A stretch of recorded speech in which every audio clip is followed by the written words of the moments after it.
70s. You know, there's some really good things that you all are coming up with. I think that retirement, though, has to come down to the basics of a goal. We need to set goals for ourselves. And before we got married, I told my wife that I wanted to retire at age 47. Well, she didn't like that very well. But you have to start planning from day one. We were fortunate to have a 401k, and the vice president of the corporation called me in, and he said, if you start this thing and get in at the maximum amount, he said, you'll be financially independent in 20 years. But the key, he said, is not to draw anything out. Keep it in there and forget it. Forget that money exists. And I guess the thing, and I like what you said also, the fact that you need to be debt-free. We were debt-free a long time before I retired. I retired at age 55. But how much did you end up saving, caller? It was sufficient. Okay. Who wants to respond? Well, I'd like to make him the spokesman for Americans for Secure Retirement. I think everything the caller said is correct. You start early, and if you put in the maximum and you start at an early date, you'll find that you will have enough to retire. The people who keep putting it off because, whatever reason, they think they have more time to save, or they underestimate what they're going to need, those people have the problems. I mean, we find that there are really three problems. People underestimate how long they're going to live in retirement. They underestimate how much they're going to need in their nest egg, and then they overestimate how much they can withdraw or spend out.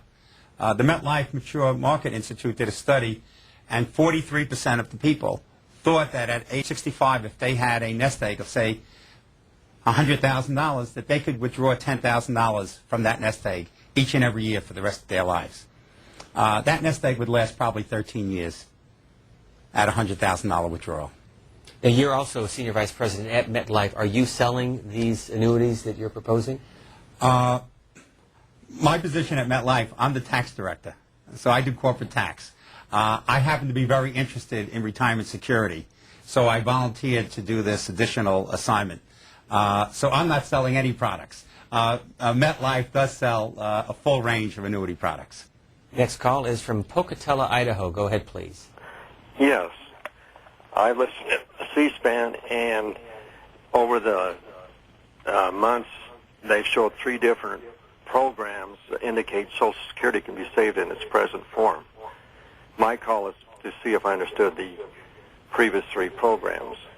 First was a panel, 3 people, a moderator, the author of a book who wrote she could save Social Security, said there needs to be a change in the law. First, Social Security funds can only be invested in the lowest paying government, like Treasury bills or Treasury notes, whichever pay lowest. It can only be invested in those. She said they need to change the law so they can invest it in the highest paying type of government security. Tom Neubig? I think there have been several Social Security commissions that have looked at how they can save Social Security in roughly its same form. I think that is one of the proposed options, as well as changes to the tax and the benefit formulas. And actually, in terms of the big problems that we're facing on the budget scene, Social Security does look like it is manageable in terms of being able to save. It's the health issues and the growth of Medicare and Medicaid that really, I think, are looking very troublesome because we don't know how to get our handle in terms of health care costs. So I would think that Social Security is going to continue to be part of the foundation for people's retirement savings.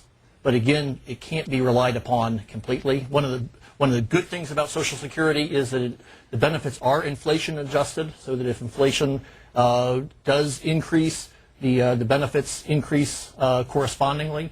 But it is that inflation risk as well as the possibility of your living until 95 or 100, that you do need to save more, and you need to think about how you're going to manage your retirement assets once you do reach retirement. Along those lines, Joe Reali, this is a viewer from Princeton, New Jersey. He says, I never earned over $125,000 a year, but I have a great retirement.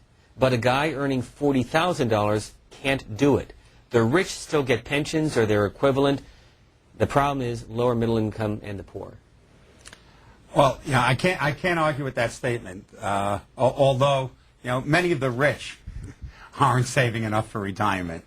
And so, people at $100,000 are not saving enough for retirement. People at $75,000 are not saving enough for retirement. People at $50,000 are not saving enough for retirement. And people earning less than that, it's very difficult. But people have to look at Social Security, which will provide roughly 38% of their income, and they need a little more.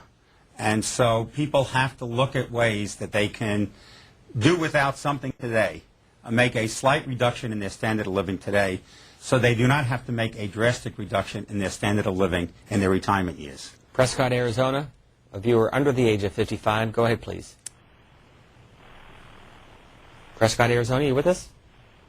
We'll go to Green Valley, Illinois, a caller over the age of 65. You're next.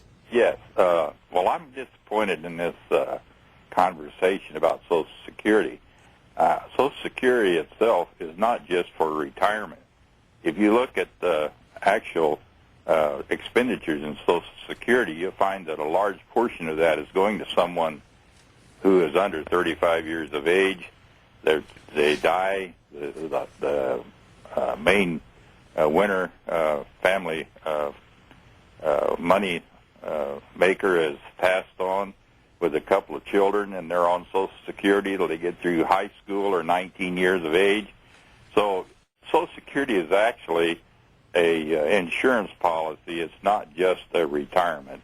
And I wish that you'd include that in your conversation so people wouldn't be really misled on what they're benefiting from Social Security.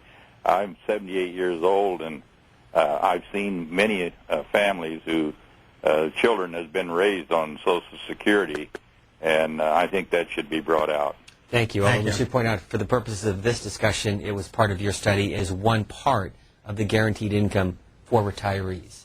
That's correct. But the caller makes a good point that when we talk about Social Security, it includes the old age program as well as the survivors and disability insurance program. So, they are definitely getting Social Security, and it is accounting for 35 to 40% of their retirement income.